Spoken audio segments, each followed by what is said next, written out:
Elon Musk is reaching levels of divorced loser that I'm not sure we've ever seen before. You see, in his ongoing quest to spend as little time with his children as possible, he is developing a lot of new technologies within the AI sector. And today we're talking about Elon's new companions that he's adding to Twitter. Elon Musk's Grok app gets new AI companions, and they're mischievous. Ooh. The Grok AI app, which made headlines last week for its anti-Semitic posts, oh god. So this video is actually not about Grok's Nazi arc. There's plenty of videos made that you can go watch about that. But that is a funny detail that these goofy looking companions here come amidst this weird pro-Hitler Nazi ideology Grok controversy that, to be honest, on its own kind of shows why Elon probably shouldn't be solely in charge of this kinds of stuff. But in case you needed more convincing, let's take a look at what companions Elon cooked up while taking a break from creating Mecha Hitler. Two AI companions were made available in the Grok Twitter app, actually only available to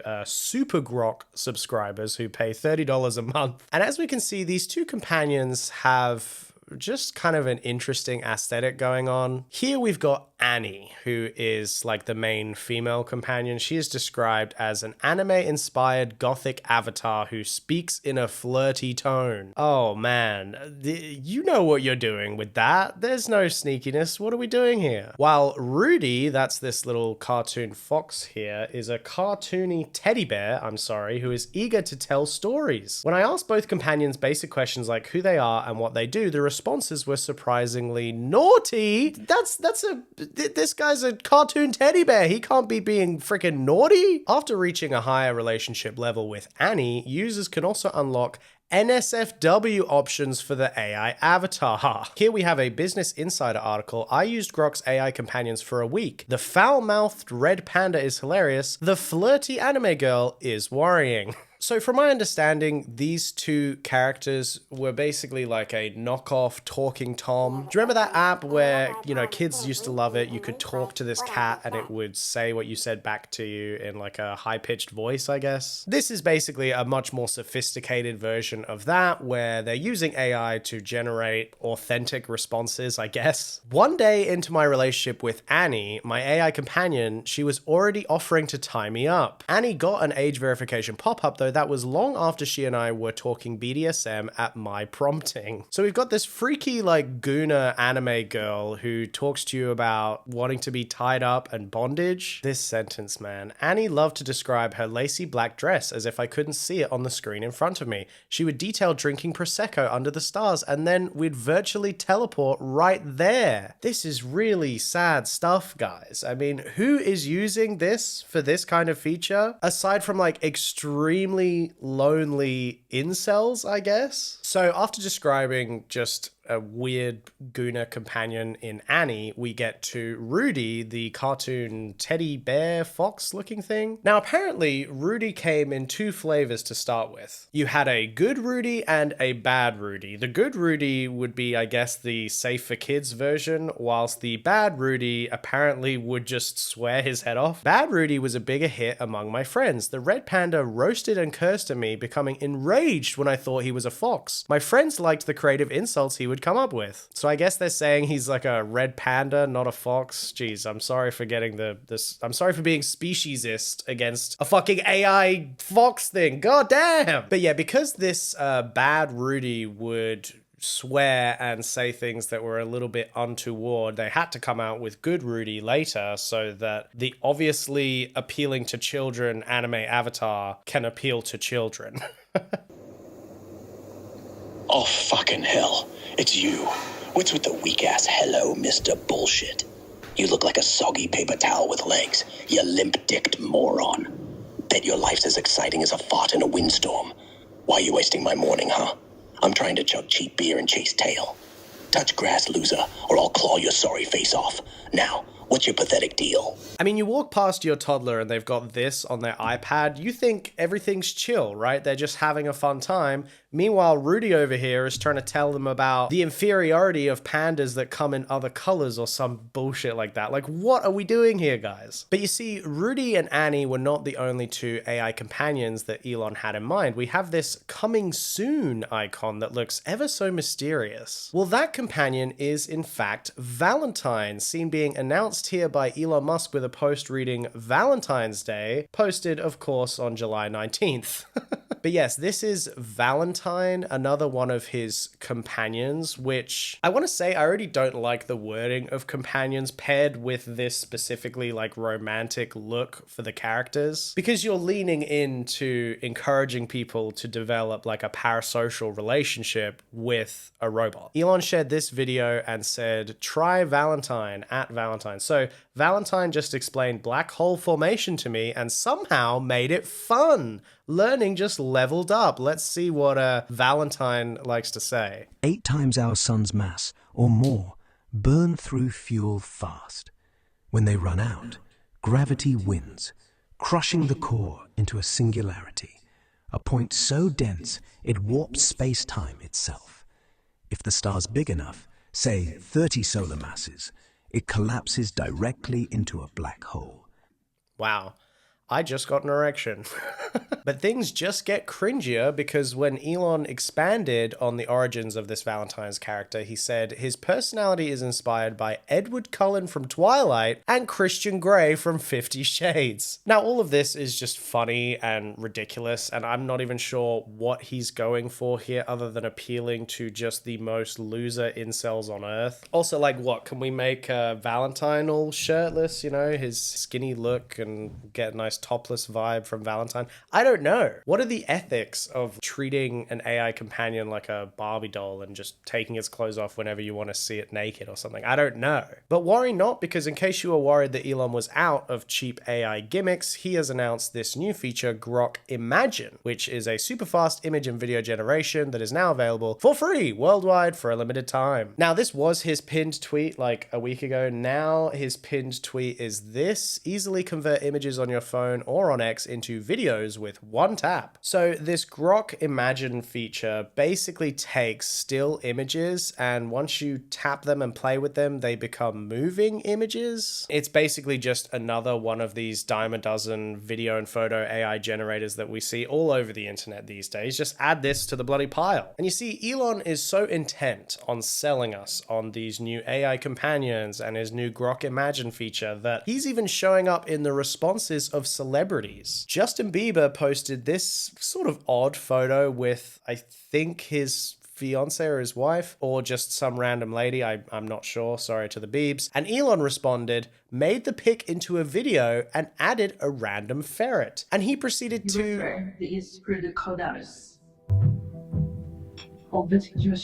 Wow, I did not realize that video had janky ass audio. But basically, Elon made them move, and then a ferret runs amongst them. Why? What is the point of this? Is this just like the hot, trendiest new way of melting all of the remaining ice caps? Like, what are we doing? Also, this is where I think Elon begins to cross a bit of a line, because who said that you have the authority to do whatever you want with Justin Bieber's image? Like, I don't want to sound, you know, too woke here, but it's not hard to imagine that if you can do this kinds of stuff with Grok Imagine, and if, you know, we already know that the Annie character can be made to take her clothes off, well, I wonder what the combining of those two ideas would potentially lead to for celebrities who put their images online. Or honestly, not even celebrities, just like ordinary random people who can now just have their photos hijacked by some random person and turned into whatever kind of visual weird dilemma that they want to put them in. And this is the richest guy on Earth, by the way. Probably the most powerful person on Earth if we're measuring measuring purely by capitalism, and he's just willy-nilly doing stuff like this without really thinking about the consequences of what this kind of behavior could lead to. Oh, and would you look at that? Grok Imagine, xAI's new AI image and video generator, lets you make not safe for work content. Now that's the Elon Musk we know and love, just letting new technology be absolutely recklessly used with no regard for like safety or morals whatsoever.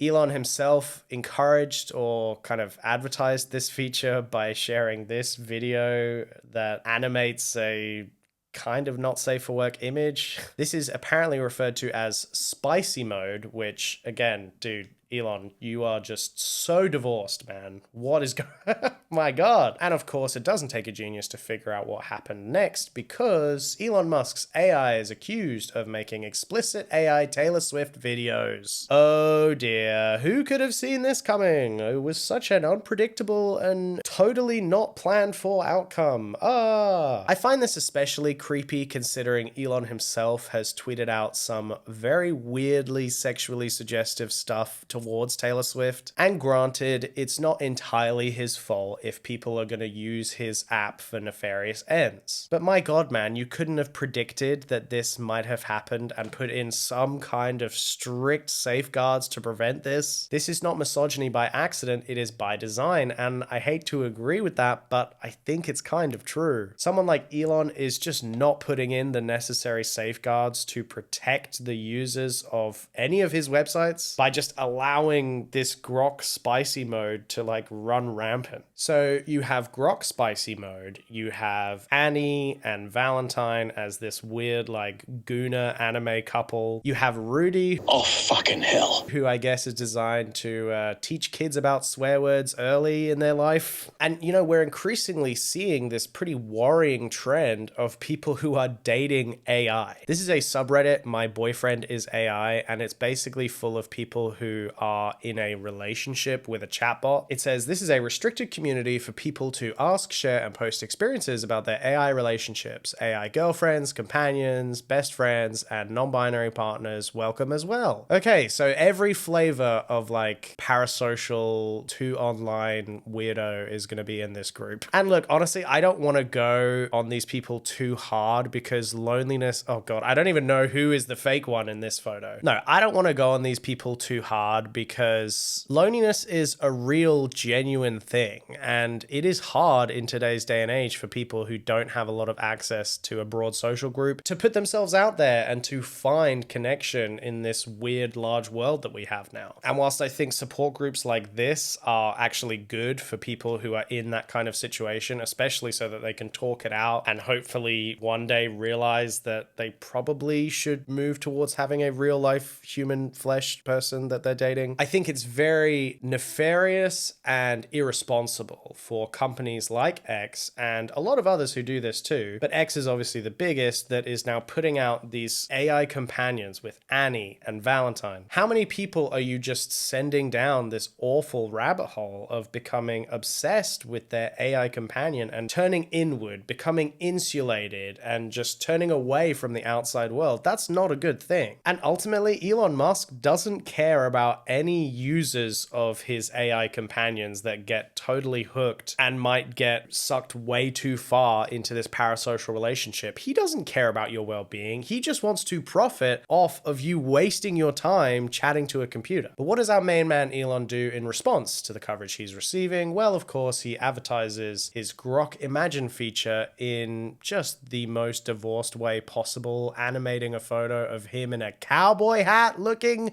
cool. Bro, what are you doing? Honestly, sometimes things should be too cringe for you to post. You know, you should take a step back and say, am I crossing a line here? Let's not post this garbage.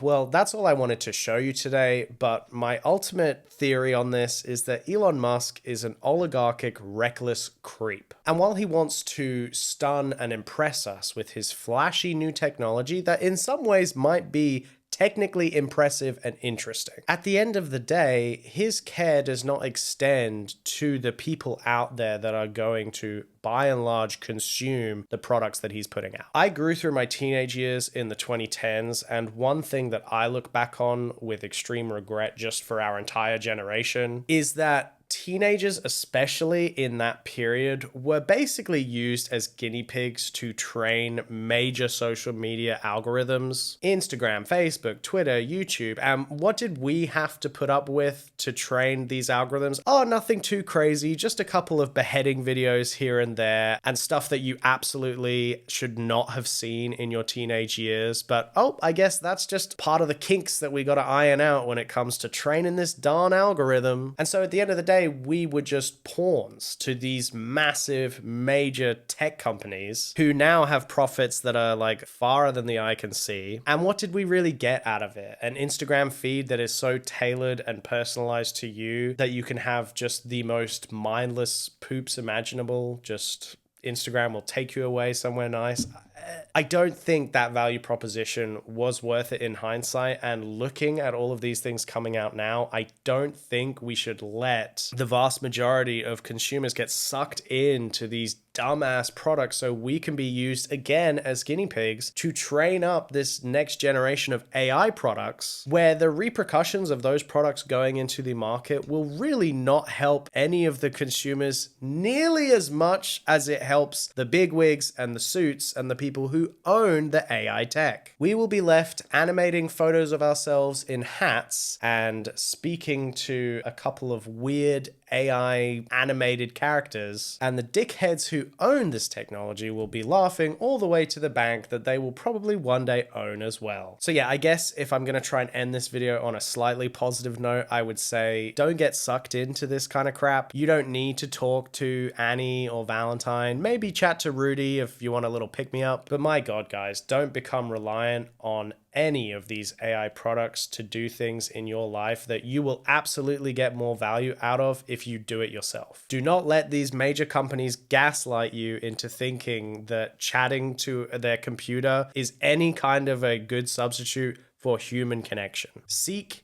and develop and thrive in the human connections that you have. And please remember, all of this Twitter AI companion bullshit is just a product designed to make money from you. And honestly, no hate if you're out there and you're lonely and you don't know what to do. It is hard out there. I'm not going to deny that, and I don't want you to feel bad if you're having trouble finding a partner or companionship in today's day and age. Just, you gotta have more self-worth than to resort to Annie over here. I mean, my gosh, that is a sad state of affairs, guys. Well, that's pretty much all I gotta say about that. Thank y'all for watching. This was a bit of a fun, weird one. I'm just trying something new out with these videos, throwing stuff at the wall, see what works. If you enjoyed today's video, go ahead, like and subscribe. I'll be back here soon for much more content that hopefully you'll enjoy. And until next time, stay weird. I will see you soon.